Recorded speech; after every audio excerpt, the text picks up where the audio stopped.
assisted dying has been put forth in the House of Parliament or whatever. I don't really understand it. But what I do know is that before Christmas this year, 2024, I think one article that I read or media outlet that I looked at said on the 29th of November, it is going to be voted in to see if it's actually going to become a law. I'm talking about, of course, assisted dying. It's a big topic, very big topic, but we're going to try to have it in a bite-sized manner. Now, I'm going to be honest to start off with. I have no idea where I fall with this conversation. Okay. Now, the typical things that people will say, sanctity of life, sacred life, you know, God gives and takes, except for that one, I can jump on that one. Okay. God is the one that gives life and he's the one that takes life. But am I mistaken to say that apart from that, there isn't really direct reference in the Bible that says, do not kill yourself? Am I mistaken? Am I mistaken? How do we tackle this? So I want us to look at this. First of all, we'll look at the biblical side of things. I want us to not get out of the way first, but I want us to finish on looking at the implications of this discussion on the ground level. Okay. What? So I'm talking about watching people suffer. Okay, right? Fine. Having a family member who's got a terminal ill, exactly, who's got a terminal illness, having to watch them with your eyes. Where do we lie with that? But first, let's see if there's anything in the Bible that actually indicates that, you know, we are to watch people suffer. Let me start here. We're to watch them suffer. Yeah. let me start here, right? And this is an argument that always starts, especially with atheists or new believers, which is, well, God is love. Is that not a loving thing to do? Is it not a compassionate thing to do? And I'm quoting words that I heard in one of the outlets that I was listening to say that watching a loved one suffer is not kind, is not compassionate, you know, and it's basically inhumane. So, where do we start with in the Bible? Well, I've got one. I've only got one verse that I can. Is that you literally in a verse? No. I'm trying to find it because I don't want to quote it. No, I don't want to quote it. I want to read it. Okay. Right? That's how you know things are becoming a little bit hot. When you don't want to be quoting something that doesn't exist. No. Not today. No. I know the verse definitely exists, but I want to read it in the way it's written so that you understand what I'm saying. Okay. But I'm gonna find it shortly. But okay. So you said you want to start where we want to start with that. So perhaps find it. We want to start with that, and then we'll end with the emotional stuff because. Well, I mean, to answer your first question about whether I don't think there's anything that talks about killing yourself or suicide. But then again, I feel like it's one of those concepts for me that they're obviously wrong that it's like, did we really need a command against it? I don't know. In terms of suicide. No. Okay. Assisted dying. Look, let's not talk about suicide. We can have the conversation of assisted dying. Let's not talk about suicide because we are having a conversation of assisted dying. Okay, fine. So let's talk about assisted dying. Let's have a conversation about assisted We're not talking dying. about John who's having a rough time and he's on the bridge. Okay. And he thinks, okay, let me just jump. Although that would be an interesting discussion to have as well. But right now, let's talk about assisted dying. So let me put it like this. The reason why suicide might come into it, because the understanding is that, again, I'll put the facts out there. It will be from somebody who is of sound mind.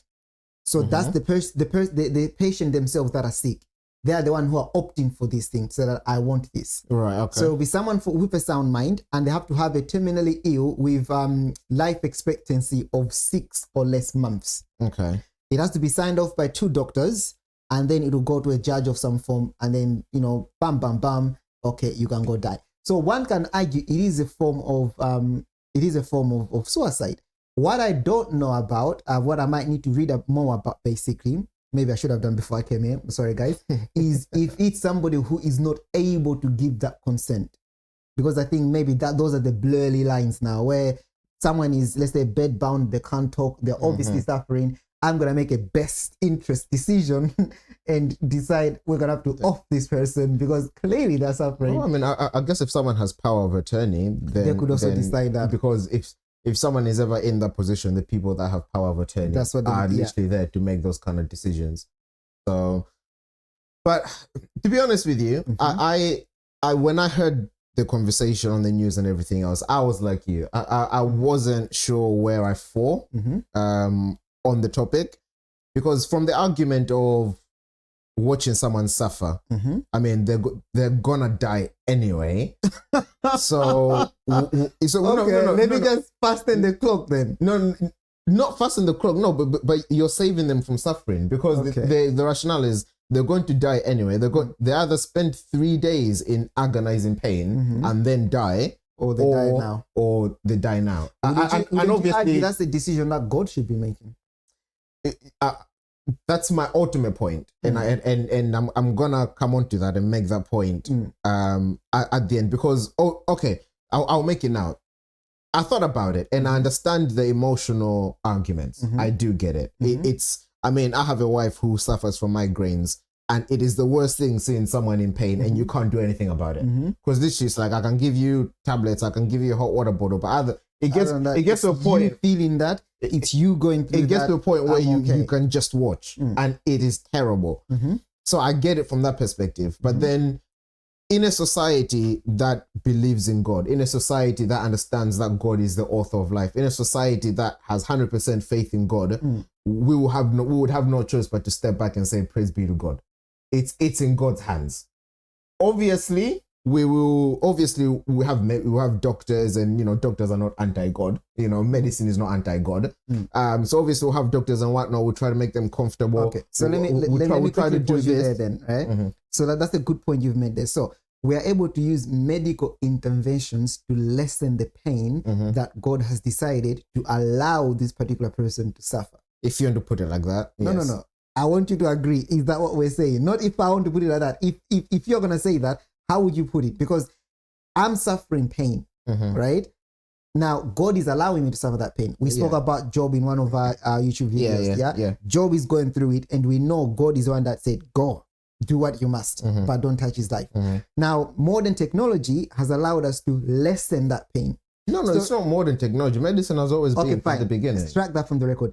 Medication has allowed us to lessen that pain. Yeah. In more recent times, obviously, these meds and chemicals have gotten even stronger, so we really can decrease that pain. One can argue that we are already getting involved in God's business by lessening that pain. Why can't one say that, okay, no, leave that person, let them suffer. If God wants to lessen the pain, God will do that. If we can intervene with medication, this is also part of the medical spectrum. So why can't we also go that extra mile and say that, you know what, we'll give you that extra tablet of morphine that's just gonna and you never feel that pain again. No, because I think there's a difference between lessening someone's pain and taking someone's life away. There is a difference in that, and I don't think you can equate those two as the same types of interventions. Okay. Because one, you're actually removing the existence of someone in this world. You're forcing their spirit back to God. Helping That's what death is. Helping it.